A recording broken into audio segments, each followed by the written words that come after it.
우리가 이번 주일은 사순절 첫째 주일입니다. 지난 수요일이 제의 수요일이었고 제의 수요일, 성회 수요일, 죄를 뿌리고 회개를 한다라는 그런 의미죠. 애쉬 웬즈데이였고, 이로부터 부활절까지 주일을 제외한 40일간이 사순절입니다. 순자가 열흘이라는 뜻이고, 그러니까 사순이니까 40일.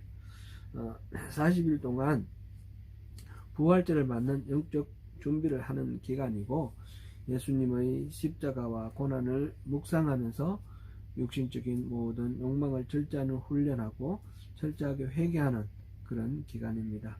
함께 거룩함을 연습하시고 또 훈련하시면서 귀한 사순절을 보내시고 예수 그리스도의 거룩함에 한 걸음 더 다가가는 그런 시간 되시기를 바랍니다. 지난주에 우리가 함께 살펴본 것은 천국 백성의 재물관, 천국 백성의 경제관념, 이렇게 말할 수 있겠죠. 지금 이 성경을 통해서 하나님 나라의 가치관이 어떤 건가 그거를 보고 있는데, 특별히 산상수훈은 그 전체의 개요라고 할 수 있겠죠. 아주 큰 뚜렷한 방향성을 보여주고 있습니다. 맨 처음 본 게 팔복과 그 다음에 소금과 빛의 비유 통해서 천국 백성은 어떻게 복받은 사람인지, 세상에서 누리고 또 소유하고 이런 것과 떠나서 하나님께서 복을 채워주시고 하나님께서 우리를 지켜주시고 인도해 주시는 그 놀라운 복을 누리는 그런 백성이다 하는 것을, 우리의 아이덴티티가 어떤 건지를 보았고요. 그 다음에 소금과 빛으로서 세상을 만나게 만들고 세상을 어둠에서 벗어나서 밝고 빛나게 그렇게 하는 그런 존재가 바로 우리 천국 백성 그리스도인이라 하는 사실을 보았었습니다. 그러고 난 뒤에 이제 그게 이제 5장 상반부고요. 5장 하반부에 들어가면 5개의 엔티티시스, 반제가 있었죠. 그래서 참된 천국 나라의 율법, 룰, 헌법이 어떤 건가? 그건데, 그거는 유대 사회에서 흔히 통하던 것처럼 율법을 조문으로 해석하는 그런 것이 아니라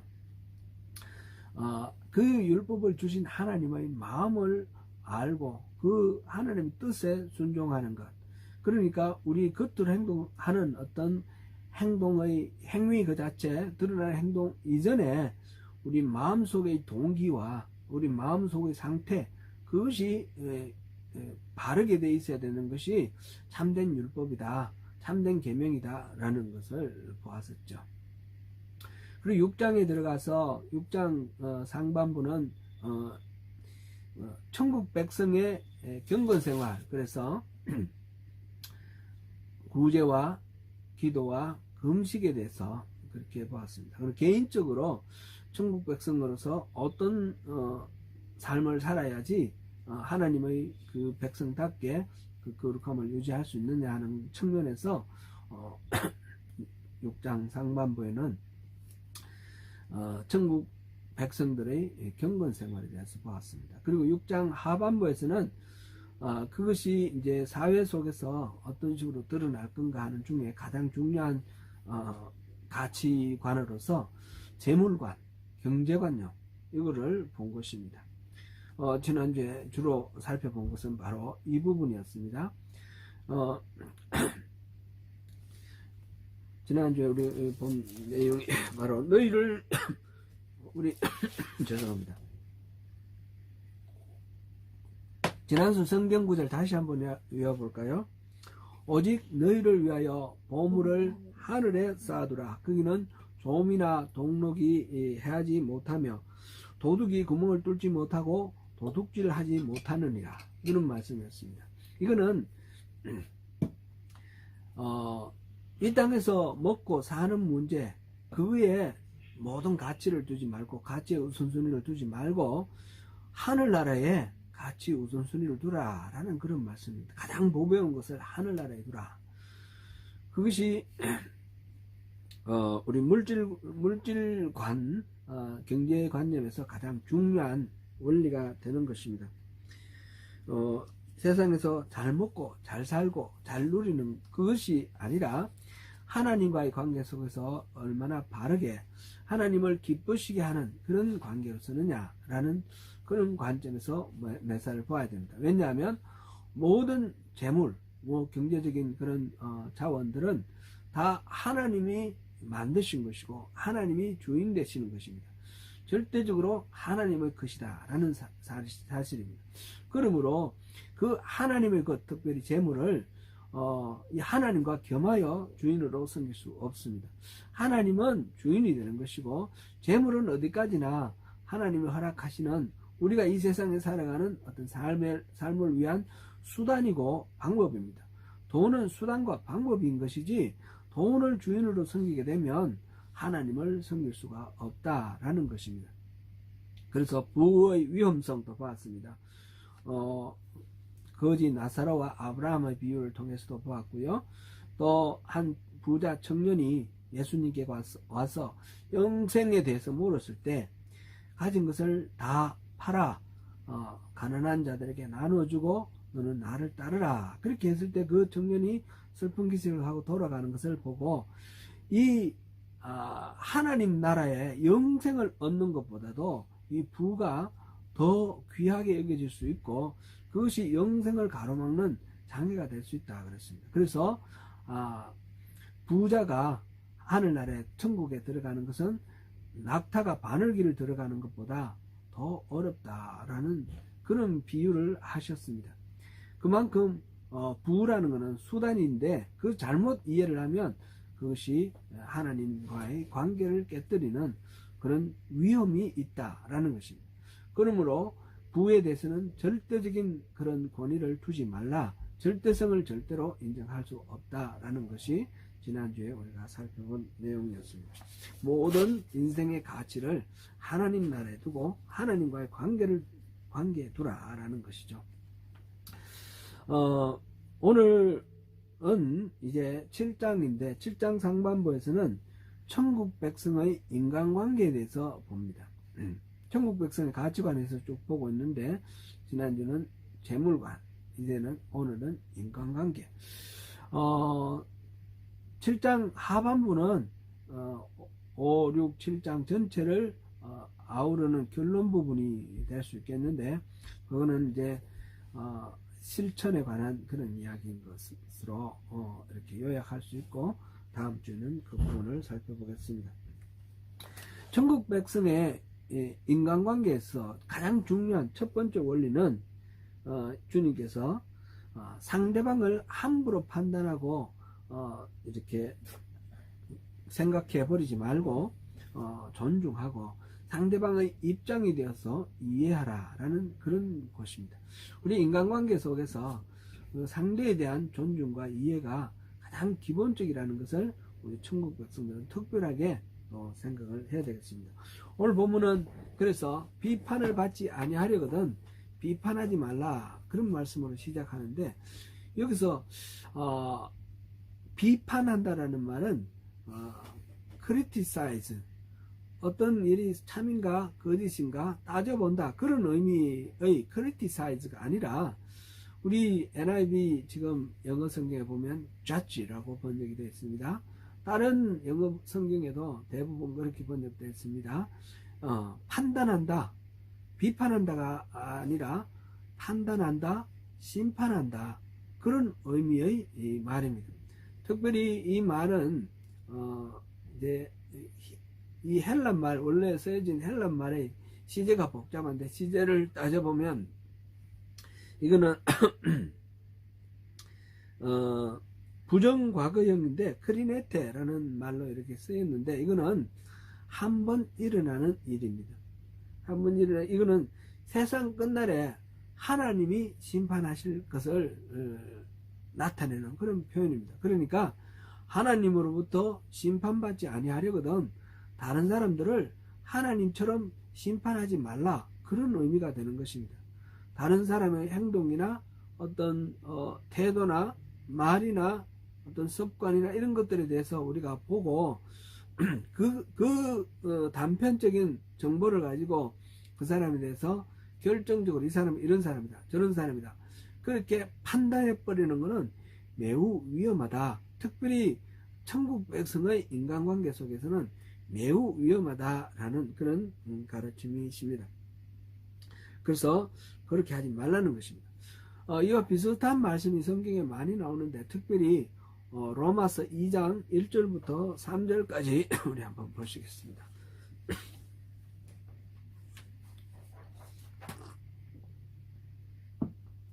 로마서 2장 1절부터 3절까지 제가 읽겠습니다. 그러므로 남을 판단하는 사람아, 누구를 막론하고 내가 핑계하지 못할 것은 남을 판단하는 것으로 내가 너를 정죄함이니 판단하는 내가 같은 일을 행함이니라.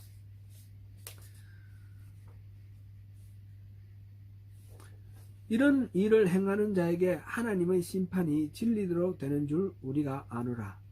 이런 일을 행하는 자는 판단하고도 같은 일을 행하는 사람아, 이런 일을 행하는 자를 판단하고도 같은 일을 행하는 사람아, 내가 하나님의 심판을 피할 줄로 생각하느냐. 아멘.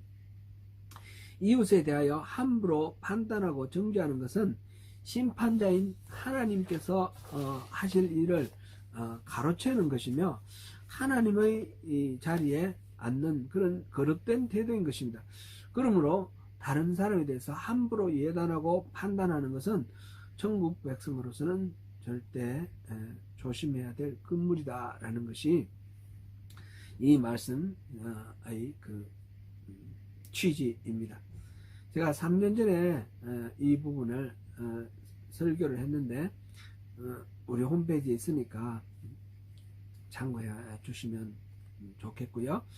그때도 이 사례를, 이 예화를 제가 소개를 했습니다. 스티븐 코비라는 사람이 쓴 성공하는 사람들의 7가지 습관이라는 그 책의 서문에 보면 한 에피소드가 나와 있습니다. 한 젊은 남자가 2아이를 데리고 전철을 탔습니다. 근데 이 2아이가 어린 아이들이 전철을, 공공시설인 전철을 타고 가만히 조용히 있어야 되는데 막 소리를 지르고 깔깔 웃기도 하고 떠들면서 왔다 갔다 뛰어다니기도 하고 그렇게 합니다. 그 같은 칸에 탔던 승객들이 매우 짜증도 내고 불쾌하게 생각하면서 눈치를 주다가 어떤 한 사람이 그 아버지에게 말하자면 컴플레인을 합니다. 왜 저 아이들이 저렇게 떠들고 저렇게 왔다 갔다 하도록 내버려 둡니까? 좀 가만히 있도록 아빠가 좀 타일러야 되지 않습니까? 그랬더니 그 아빠가 좀 멍한 그런 상태에서 사죄를 하면서 인사를 하고 죄송합니다.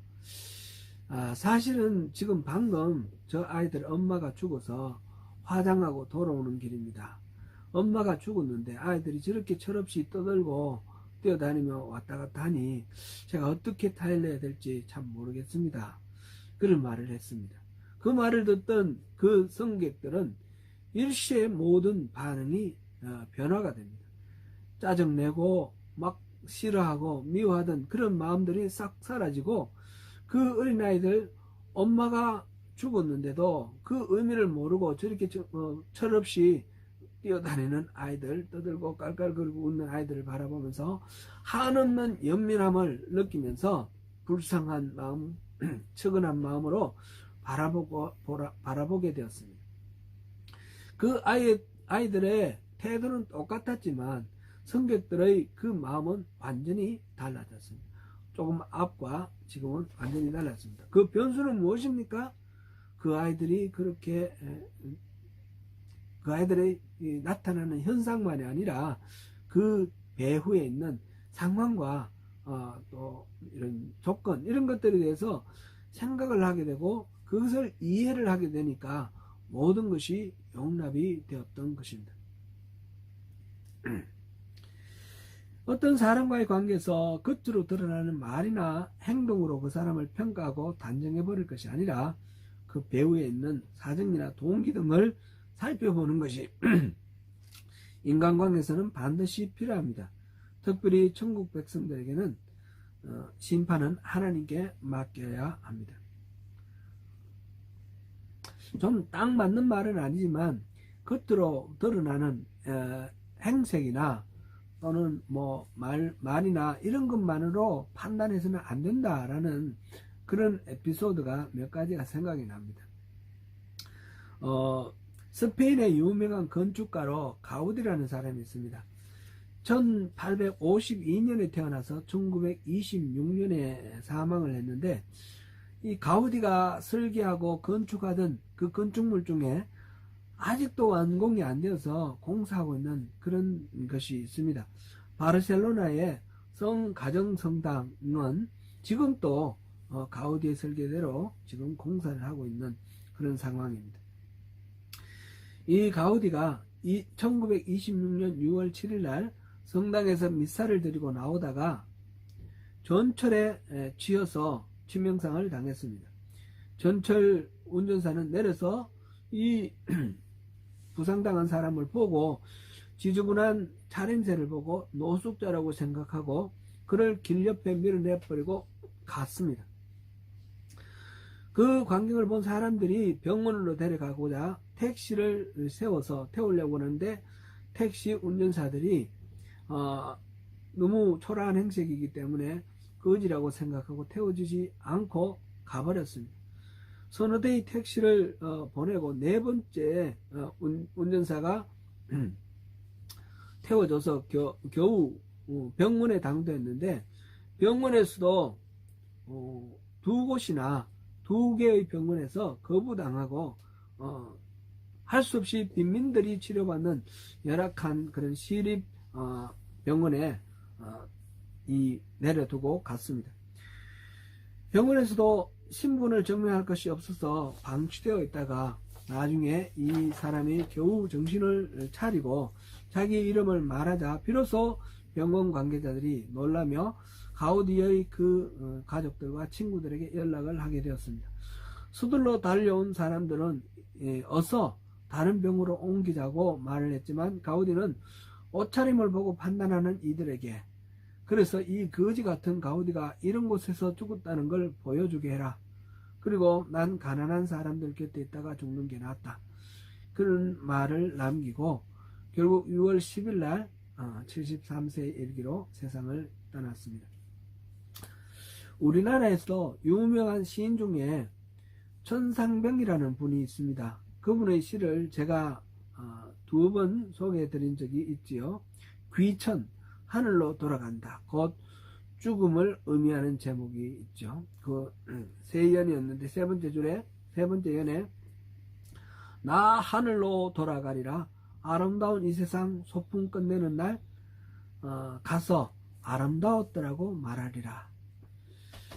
이 천상병 시인은 동백림 사건, 이스트 베를린 사건에 연루되어서 심하게 고문을 받고 몸과 마음이 많이 망가졌습니다.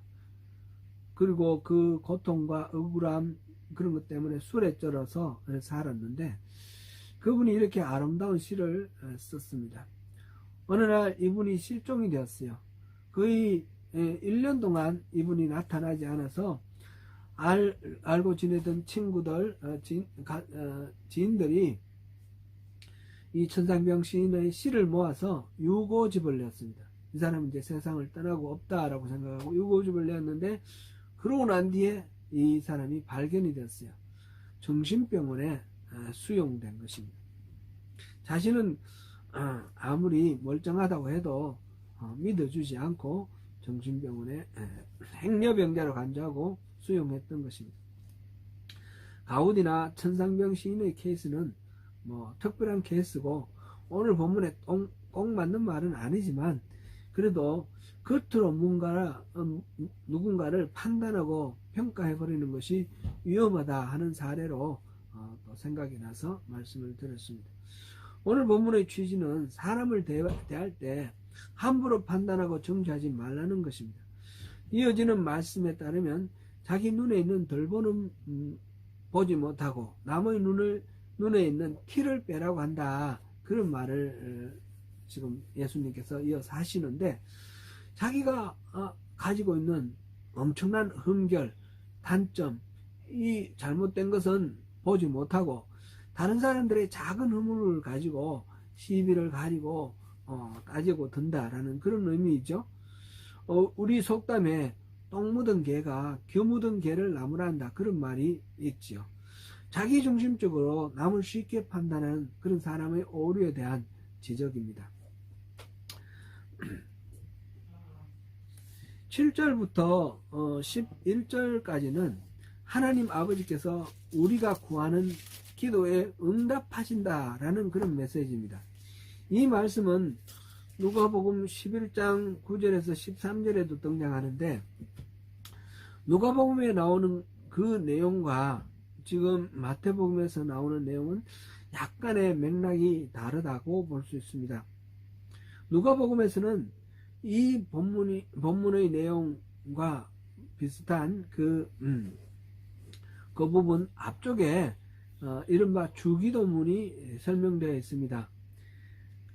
예수님께서 제자들에게 이렇게 기도하라고 가르쳐 주신, 말하자면 예수 공동체의 비전선언문이라고 할 수 있는 그 중요한 그 주기도문 다음에 바로 이어서 이 말씀이 나왔는데, 두 가지 내용이 나옵니다. 하나는, 첫째는 늦은 밤중에 손님이 찾아와서 먹을 것이 없어서 이웃의 문을 두드리는 사람의 입장을 이야기를 합니다. 그럴 때에 이웃에 대해서 뭐 특별하게 뭐 다른 생각이 있어서 라기보다도 밤늦게 또 귀찮아서도 아니고 간절하게 또 이렇게 구하면 먹을 것을 주지 않겠느냐, 그런 말씀인데, 이것은 제가 지난번에 한번 또 설교로 다루었던 것 같습니다. 그것은 억지로 막 이렇게 간청을 하니까 귀찮아서 많이 못해서 준다라는 것보다도 이웃의 나그네에 대해서 대접하는 것은 말하자면 유대인들에게 있어서 자존심과 관련되는 겁니다. 이렇게 밤늦게 잠자는 시간에 억지로 깨우는 그런 귀찮음이 있더라도 나그네가 왔다, 나그네를 대접해야 된다 그러면 일어나서 줄 것이다 라는 그런 이야기죠. 하물며 하나님이 얼마나 인애하시고 자비로우신 분이십니까? 하나님께 무언가를 구하면 하나님은 주신다, 응답하시고 주신다라는 그런 내용이었습니다. 그 이어서 바로 나온 내용이 바로 7절에서 11절에 나오는 그 내용입니다. 구하라, 찾으라, 문을 두드리라. 그러면 주실 것이고 찾게 될 것이고 문이 열릴 것이다 라는 것입니다. 누가복음에서는 거기서 하나님께서 성령을 주시지 않겠느냐, 그렇게 말을 했고요. 마태복음에서 오늘 본문에서는 좋은 것을 주시지 않겠느냐, 그렇게 표현을 했는데, 하나님께서 이 기도하는 성도들에게 좋은 것으로 응답하신다라는 그런 말씀입니다. 오늘 마태복음은 누가복음에서 소개된 그 맥락과 약간 다르죠. 누가복음에서는 기도를 간절히 하면 응답하시는 분은 하나님이시고 그분의 성실하심, 인자하심으로 응답하실 것이다 라는 기도에 대한 확신을 이야기를 하는데 반해서, 오늘 내용은 인간관계 속에서 뭔가 구하는 것을 하나님께서 반드시 해결해 주실 것이다 라는 하나님에 대한 신뢰의 이야기입니다. 이 말씀은 남을 함부로 판단하지 말고 처한 상황과 배경을 이해하고 존중하라고 하시는 그 말씀과 연결되는 말씀인데, 그 말씀 끝에 6절 우리가 보지 않았는데 6절 한번 읽어보겠습니다. 너는 6절 제가 잘못 봤습니다. 7장의 6절이죠. 거룩한 것을 개에게 주지 말며 너희 진주를 돼지 앞에 던지지 말라. 그들이 그것을 발로 밟고 돌이켜 너희를 찢어 상하게 할까 염려하라. 이 말씀과 연결이 되어 있는 것입니다. 사람들에 대해서 이해하고 존중하고 함부로 판단하지 말라. 그러니까 그것이 무조건 모든 일에 가치 판단을 하지 말고 용납하라. 그런 뜻으로 오해할 수도 있습니다. 그런데 지금 이 6절 본문에서 보면 거룩한 것이나 진주를 개나 돼지에게 던지지 말라 하셨습니다. 거룩한 것, 진주는 사람을 이해하는 입장이나 복음 같은 그런 귀한 것을 말하는데, 개나 돼지는 그런 것을 누릴 만한 그런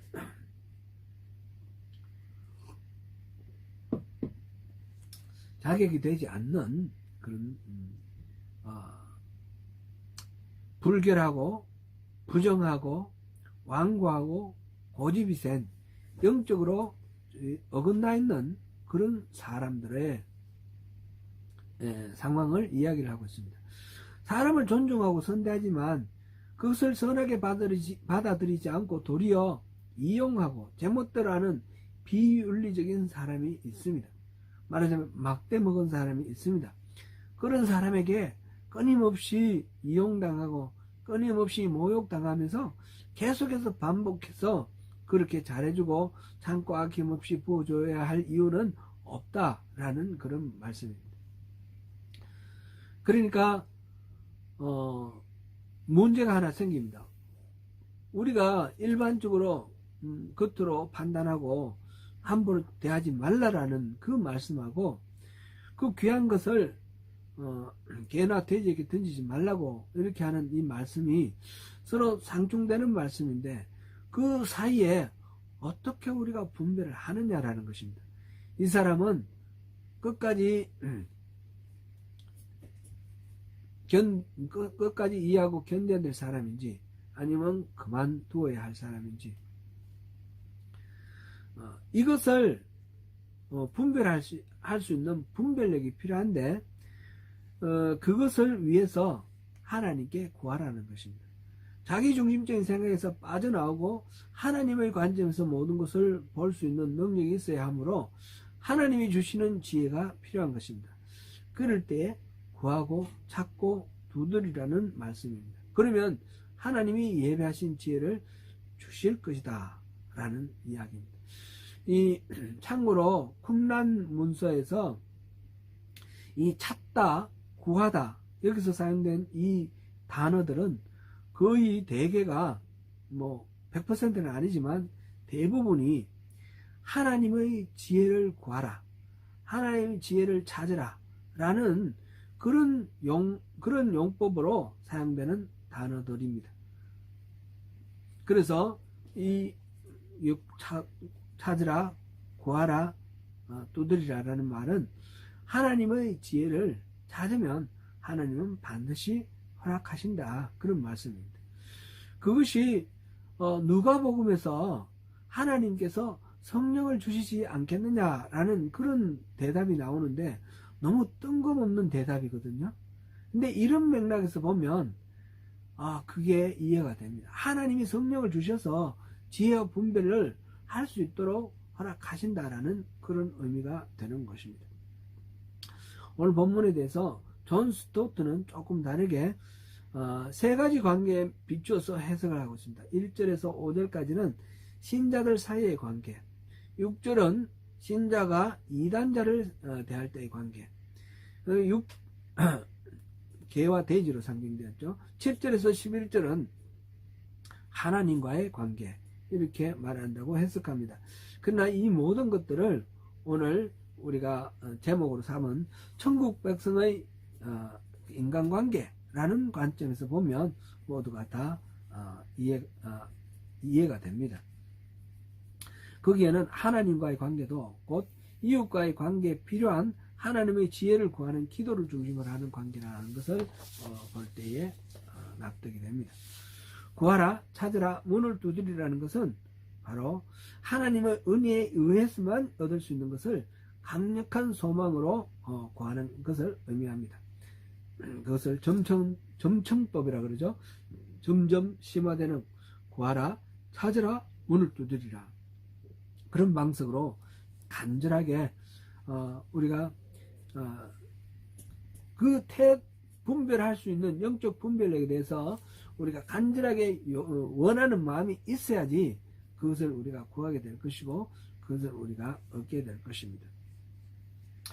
12절은 오늘 우리가 살펴본 우리 본문으로 12절부터 14절까지 했는데 12절까지와 13절 이후는 좀 이렇게 분리가 될 수 있습니다. 근데 다음번 할 것을 이렇게 미리 힌트를 얻기 위해서 14절까지 본문을 했고요. 오늘 설교 제가 설교하고 있는 내용의 결론은 이 12절이다 이렇게 볼 수 있겠습니다. 12절은 별명으로 이른바 황금률이라고 그런다. The Golden Rule.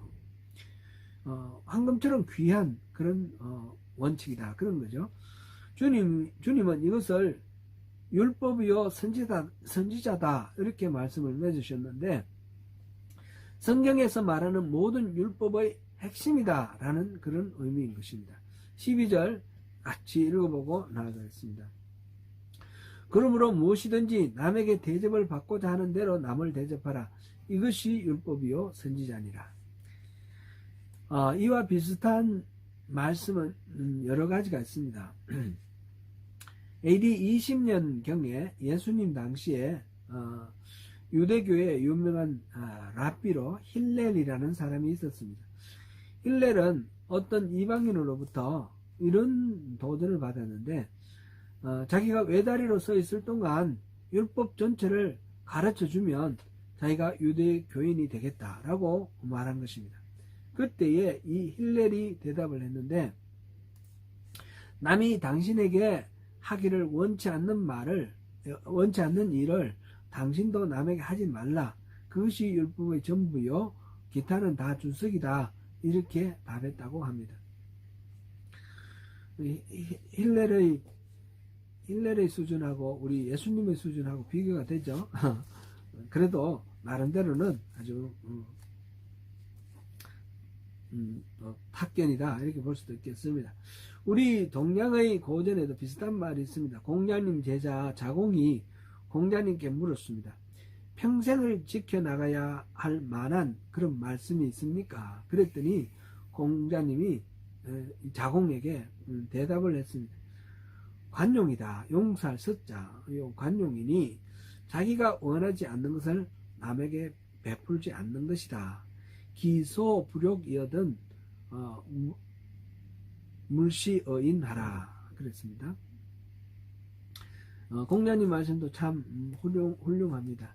랍비 힐렐이나 공자님 말씀은 보면 소극적으로 남이 싫어하는 거 하지 마라 그런 건데 예수님께서는 아주 적극적입니다.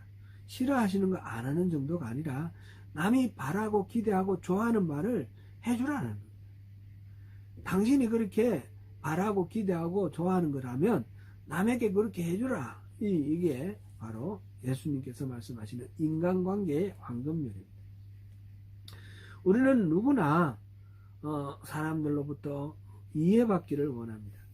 내 입장이 되어서 일일이 다 말할 수 없고 해명할 수 없는 그것을 알아주고 이해해주고 격려해주고 위로해주고 이렇게 공감해주기를 바랍니다. 그렇게 바란다면 다른 사람들에게도 그렇게 해주라라는 말씀이죠. 그 뒤에 7장 13절부터 27절까지는 네 가지 경고를 통해서 산상수훈의 매듭이 짓는데 그것은 결국 이 하나님 나라의 가치관은 실천과 관련이 있다라는 것입니다. 그것을 13, 14절에서는 두 길, 좁은 길, 좁은 문, 좁은 길을 가라. 넓은 문, 넓은 길이 아니라 좁은 문, 좁은 길을 가라. 이렇게 말씀을 하십니다. 우리 모두 이 다음에 우리가 또 자세히 보겠지만 종말론적 심판을 향하여 우리가 모든 것들을 방향을 맞추어서 그렇게 집중해서 판단을 해야 됩니다. 지금 당장 뭐가 좋은가, 편한가, 무엇이 수월한가가 아니라 하나님 나라 백성답게 하나님의 윤리, 하나님의 관점, 하나님 뜻에 합당하게 그렇게 하라는 것입니다. 오늘 우리가 살펴본 황금률의 핵심이 바로 그거 아닙니까? 자기 중심적으로 보지 말고 하나님 중심으로 보게 되면 하나님이 똑같이 긍휼과 인애, 자비의 눈길로 바라보고 있는 내 앞에 서 있는 나의 상대를 우리가 볼 수 있게 될 것입니다. 주님이 가신 길은 그렇게 좁은 길이었습니다. 그리스도의 제자인 우리에게도 주님께서 이 산상수훈을 통해서 말씀하시기를 이 좁은 길로 함께 가자라고 초청하십니다. 그 길은 험난하고 많은 사람들이 찾는 그런 인기 있는 길이 아닙니다. 핍박도 있고 고난도 있고 인기도 없는 그런 길인데 그것이 말하자면 진정한 지름길입니다. 진정한 하나님 나라에 나아가는 그런 숏컷입니다. 오늘 본문에 비춰보면 내가 남에게 해주기를 바라고 기대하는 대로 남에게 배려하고 이해하고 섬긴다는 것은 여간 어려운 일이 아닐 것입니다. 그러나 그 좁은 길이 영원한 생명으로 연결되어 있는 숏컷, 산길이라는 것입니다. 사랑하는 성도 여러분, 인간은 누구나 저마다 자기의 이익과 권리를 먼저 생각하고 그것을 지키기 위해 본능적으로 반응하며 살아갑니다.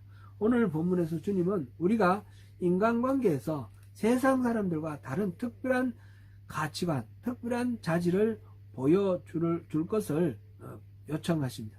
철두철미하게 자기 부인을 하고 이웃의 입장에서 이웃의 상황과 그 형편을 먼저 고려하고 배려함을 통해서 서로에게 최상의 만족을 누리게 할 뿐만 아니라 자신도 다른 동료들의 그 헌신된 삶으로 인해서 최상의 기쁨을 누리며 살 수 있게 된다는 것입니다. 천국 백성의 인간관계 원리대로 사심으로써 천국을 마음껏 누리시는 저와 여러분 되시기를 축원합니다.